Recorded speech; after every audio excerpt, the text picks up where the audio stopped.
untuk keamanan kita pada saat proses pengambilan gambar, kita harus pakai APD dulu ya, biar terhindar dari sengatan lebahnya.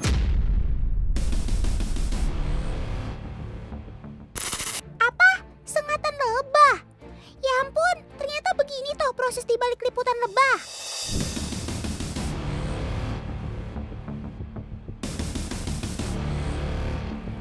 Kak Raffi mulai naik ke atas, teman. Wah, sepertinya titik sarangnya tinggi banget deh. Hati-hati, Kak Riza. Aduh, Otan jadi deg-degan deh. Aduh. Waduh. Astaga, baru mulai manjat Kak Riza udah jatuh aja. Waduh, licin. Aduh. Ternyata nggak gampang kan naik ke atas karena kondisinya ini licin ya Kang ya? Licin banget, nggak bisa. Soalnya yang pertama ini medannya licin, terus kita hanya menggunakan akar-akar yang menjulang ke bawah, dan posisinya tuh licin banget. Kawan, sendiri nggak apa-apa ya? Bukan yang kamu bantu ini. Wah, pantas saja harga madu hutan asli tergolong mahal. Karena proses mengambil madu benar-benar beresiko tinggi, teman. Menurut perkiraan Pak Awan, tinggi pohon yang menjadi sarang lebah kali ini kurang lebih 40 meter. Ekstrim banget ya. Sementara menunggu Pak Awan mengambil madu, tim liputan menunggu di bawah, tetap dengan baju pelindung. Sebab saat madu diambil, maka besar kemungkinan lebah turun ke bawah dan dapat menyerang manusia. Lihat teman, sarangnya mulai kelihatan loh. Karena koloni lebah perlahan pergi berkat asap serabut. Sarangnya gede banget. Tahukah teman, ternyata lebah hutan atau Apis dorsata adalah jenis lebah madu terbesar loh. Mereka hidup dan membangun sarang secara liar di ketinggian pohon hingga 20 meter lebih. Sampai saat ini belum ada yang berhasil membudidayakan madu dari lebah hutan ini seperti jenis lainnya. Asik, kayaknya Pak Awan udah selesai tuh. Kita samperin ke bawah pohon yuk. Otan sampai lupa belum kenalin teman baru Otan. Ini namanya Kak Raffi bukan Ahmad. Alias salah satu YouTuber dengan konten membahas tentang hewan.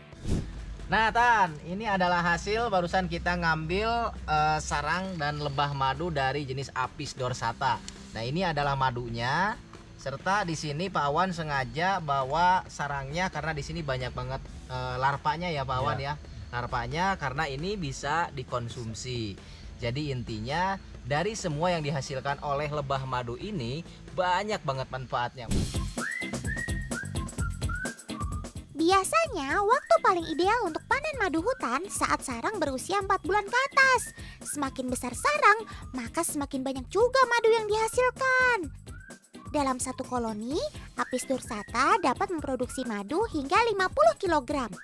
Wah, Otan paham banget nih pikiran kakak-kakak tim liputan. Pasti nggak sabar mau coba murninya madu hutan kan?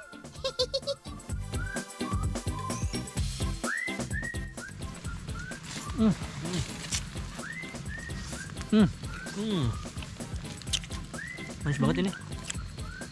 Enak. Manis. Ternyata kalau aslinya itu nggak selegit yang udah diolah di pabrik ya.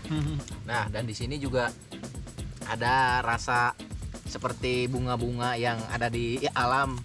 Karena langsung ini kita nyedot atau minum langsung dari sarangnya nih tuh. Jadi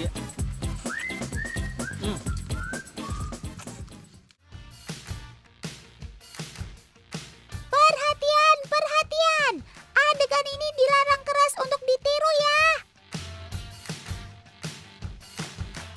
Nathan, di sini kakak sudah pegang salah satu lebahnya dan akan coba kakak sengatkan di bagian tangan. Seperti apa sih untuk efeknya?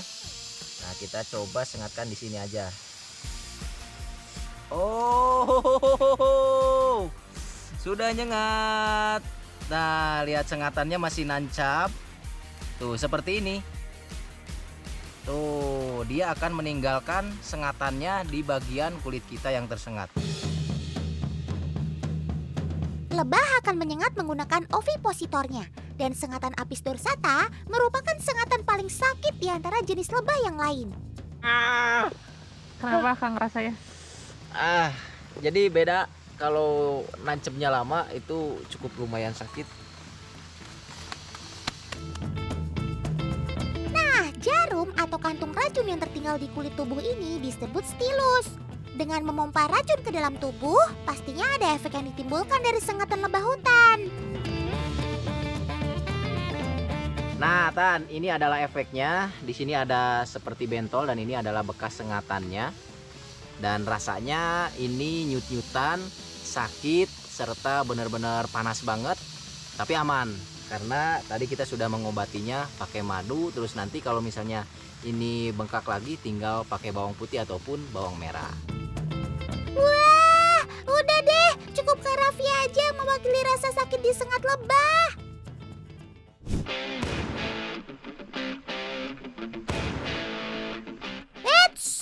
Siapa bilang pencarian madu hutan sudah selesai?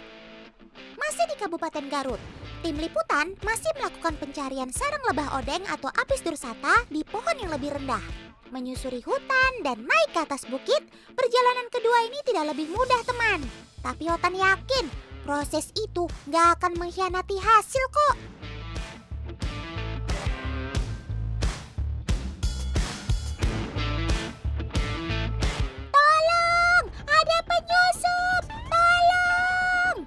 Rupanya kita sedang mendapati sarang lebah yang sedang diganggu oleh seekor tawon, teman. Dengan berbagai cara ia mencoba menyusup untuk masuk ke dalam sarang. Tapi dengan gagahnya, para lebah pekerja bahu-membahu melakukan shimmering. Gerakan bergelombang yang dilakukan para lebah ini disebut shimmering, teman. Bak prajurit istana, lebah pekerja melindungi sarang dari gangguan apapun dengan gerakan shimmering. Para lebah di lapisan paling luar akan mengangkat perut 90 derajat ke atas secara bergantian sehingga menghasilkan gerak seperti gelombang.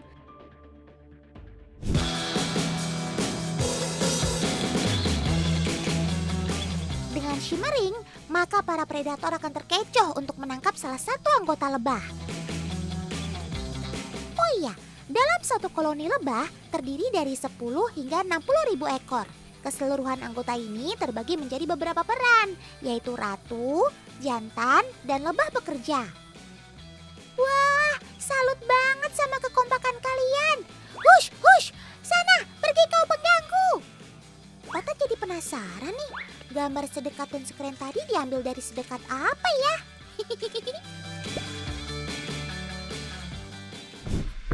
Nathan, sekarang di lokasi kedua nih ada sarang lebah madunya. Kurang lebih ini ukurannya sekitar 1,5 meter diameternya.